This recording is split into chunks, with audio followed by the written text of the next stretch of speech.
Innallaha idza ahabba qauman ibtalahum. Ketika Allah cinta sayang kepadamu, maka diujinya iman.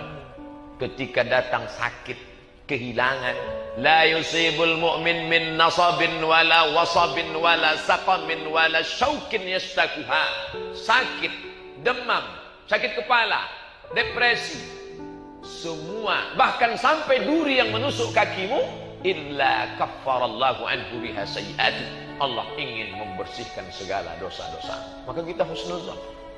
Sekarang kan orang banyak suuzon sama Allah. Itu teman saya Pak Ustadz, ngaji nggak pernah, sholat nggak pernah, karirnya mantap, pangkatnya naik, tunjangannya besar, rumahnya besar, mobilnya besar, bininya besar. Sayang, mana keadilan Tuhan itu Pak Ustadz? Ini orang tidak paham antara nikmat dengan istidraj. Ada yang paling mengerikan dalam hidup ini, namanya istidraj. Apa itu? Sholat tak pernah tapi rezeki lancar, ngaji nggak mau tapi karir melejit, puasa sedekah tidak pernah, zakat tidak, tapi umur tetap panjang dan badan sehat walafiat. Hati-hati, itu namanya istidraj. A'udzubillahi minasyaitonirrajim. Sanastadrijuhum min haitsu la ya'lamun. Ada orang-orang yang kami mainkan dengan istidraj.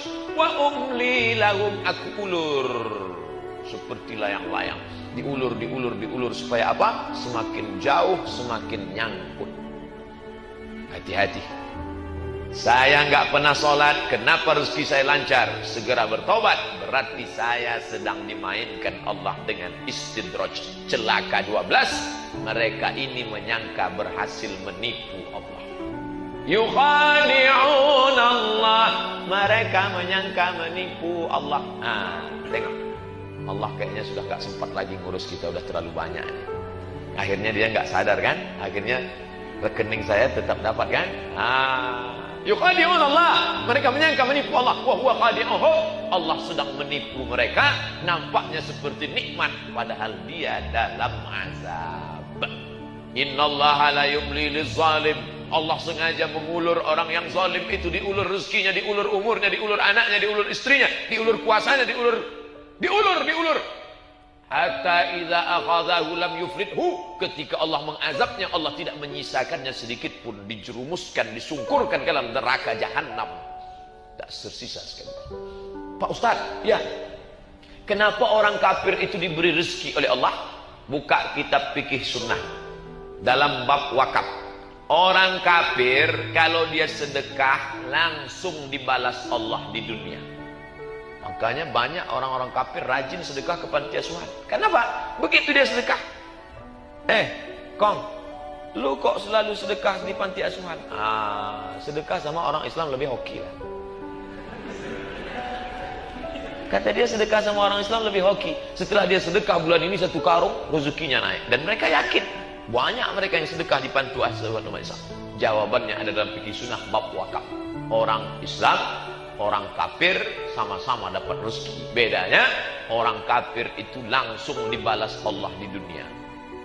Supaya apa? Di akhirat tinggal masuk neraka. Makanya kita tak begitu. Makanya nggak boleh suuzan. Pergi ngelihat orang sakaratul maut, wajahnya hitam. Waduh, kasihan betul si anu itu. Nampaknya su'ul khotimah. Kenapa? Wajahnya hitam. Dia kena liver ya hitam. Ini perlu saya jelaskan. Saya khawatir jamaah nanti suuzon melihat saya kan hitam. Waduh, Ustaz Abdul Somad nampaknya su'ul khotimah. Nggak bisa kita nilai dari zahirnya. Jangankan orang mati, orang balik haji aja nggak bisa kita nilai dari zahirnya. Pulang haji, ketemu sama Pak Haji, gemuk, sehat, putih. Waduh, mabrur Pak Haji ya. Rupanya nggak pernah ke masjid. Makan tidur di hotel. Makan tidur. Perbaikan gizi. Nggak bisa. Yang satu pulang dari Makkah kurus, kering, tinggalnya di Aziziyah, lewat terowongan, jalan kaki, jauh. Begitu pulang, waduh, tak ada tanda-tanda kemabruran. Nggak bisa. Makanya kita tidak boleh suuzan. Nahnu nahkumu bizzawahir. Kita hanya menilai dari zahir. Wallahu yatawalla sarair. Allah yang menghukum segala rahasia manusia di hadapan Allah SWT. Jangan suudzon. Ya ayyuhalladzina amanu, wahai orang beriman, ijtanibu, jauhilah katsiran minadh-dhann, prasangka. Sabar level 3, sabar dalam ujian. Siapakah yang paling sabar dalam ujian? Tidak ada kesabaran melebihi sabarnya Ibrahim. Loh, kok dari tadi Ustadz Ibrahim? Nampaknya Ustadz ini datang jauh-jauh gak punya bahan lagi selain Ibrahim. Kita kan momennya kurban. Ibrahim, gimana ujian Ibrahim? Ibrahim diuji mendapatkan seorang bapak bernama Azar. Kerjanya apa?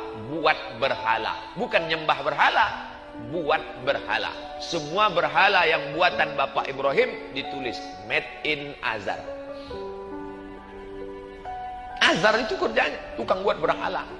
Azar Corporation, khusus untuk patung-patung berhala. Datanglah Ibrahim, punya bapak penyembah berhala. Itu takdir, harus diterima, tapi harus diperbaiki. Karena dulu kita tidak pernah request kepada Allah. Inna ahadakum yujma'u khalqihi fi batni ummihi 40 yawman nutfah. Kamu diciptakan dalam perut ibumu 40 hari dalam bentuk air. Summa yakunu 'alaqatan mithla dzalik, 40 hari dalam bentuk darah. Summa yakunu mudghatan mithla dzalik, 40 hari dalam bentuk daging. Air, darah, daging. 40, 120. Ketika umur kandungan 120, yursalul malaku, datang malaikat membawa roh. Roh Abdul Somad masuk ke dalam perut orang Melayu. Saya jadi orang Melayu. Roh bapak masuk ke dalam perut orang Minangkabau, menjadi orang Padang. Ba'aka bakini sehat. Masuk ke dalam perut orang Sunda, kumaha atuh damang. Masuk ke dalam perut orang Jawa, pripun kabari api, wis pirang-pirang dino orang kepetuk sampean. Masuk ke dalam perut orang Batak, halak kita sasudena. Masuk. Biado artinya apa kabar? Ini bukan request. Tidak pernah malaikat datang bawa kertas. Abdul Somad mau masuk ke mana? Multiple choice. A. Melayu, B. Eropa, C. Afrika. Pilih dong. Makanya kita mesti sabar menerima takdir. Masuk ke dalam perut orang Batak, Tapanuli Utara, Toba, lahir sebagai seorang Kristen. Siapa namanya? Ustadz Nababan. Ustadz Nababan itu dari perut orang Tapanuli Utara, Batak. Batak itu rumah makannya BPK, babi panggang karu. Tapi setelah dia lahir ke dunia, mencari hidayah. Bedakan. Lahir dari rahim perut orang kafir itu takdir, tapi menjadi kafir pilihan. Jadi masuk ke dalam perut orang Cina, putih ganteng tapi kafir. Siapa dia? Ustadz Felix Xiao. Masuk ke dalam perut Cina kafir itu takdir, tapi menjadi kafir pilihan. Kapan kita mengatakan ini pilihan, ini tidak? Ketika tidak bisa dipilih menurut akal, maka itu adalah takdir. Tapi hari ini saya dengan penuh kesadaran untuk memilih antara kamput dengan air putih. Bayangkan andai di depan saya ada dua pilihan, maka saya saat ini memilih. Pilih mana? Maka saya dengan kesadaran saya pilih gelas yang ini. Tulisannya P3B Jawa Bali, halal. Tapi saya tak bisa dengan penuh kesadaran saya pilih kamput. Habis itu saya minum, lalu saya mabuk. Ketika ditangkap, kamu kenapa mabuk? Tuhan mentakdirkan saya minum kamput. Ente dihukum 2 kali. Pada masa Umar bin Khattab ini orang dihukum 2 kali. Orang minum khamar dihukum 40 kali cambuk. Dia dihukum lebih. Begitu selesai dia marah. Kenapa saya dihukum lebih? 40 untuk minum khamar, lebihnya bonus. Karena ente berani ngomong takdir tanpa ilmu. Sekarang orang banyak menggunakan kata sabar level 3 untuk menyelewengkan ajaran Islam. Anak mahasiswa Pulang kampung, bawa transkrip nilai IP 2,0. Ma, Pa, ini IP transkrip nilai. Kok 2,0? Pa, sabar ya, ini musibah dari Allah. Papa ngaji kan? Nah, sabar itu Pak, kata Ustadz Somad level 3 nih. Sabar ya.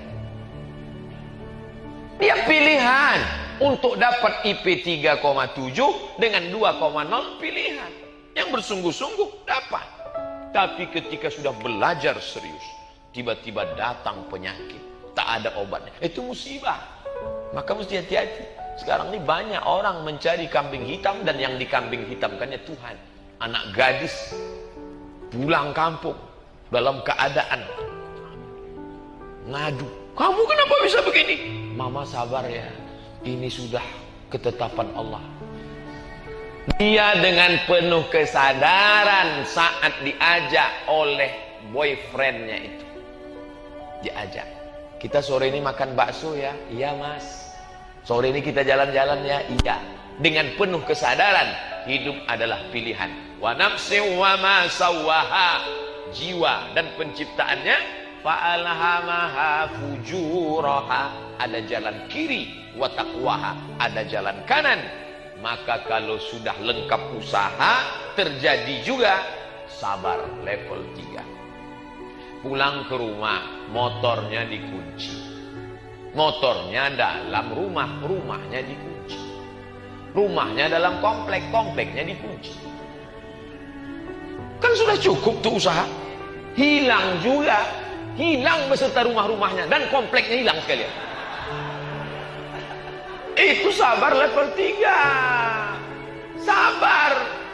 Itu yang disebut dengan takdir sabar. Ini tidak. Kecicilan, tinggalkan sepeda motor di depan rumah. Kuncinya ditinggal. Hilang. Ya maling bilang, ini untuk saya ya, kata dia. Ada usaha, ada ikhtiar. Maka ada kita diberi ikhtiar. Ini memang sudah ditetapkan untuk saya. Ini untuk saya. Bukan untuk Ustadz Qali. Untuk saya. Karena beliau tak minum, berarti untuk saya. Ini untuk saya. Tapi saya tidak bisa mengatakan, ini sudah ditakdirkan untuk saya. Kalau gitu, cukup buka mulutnya.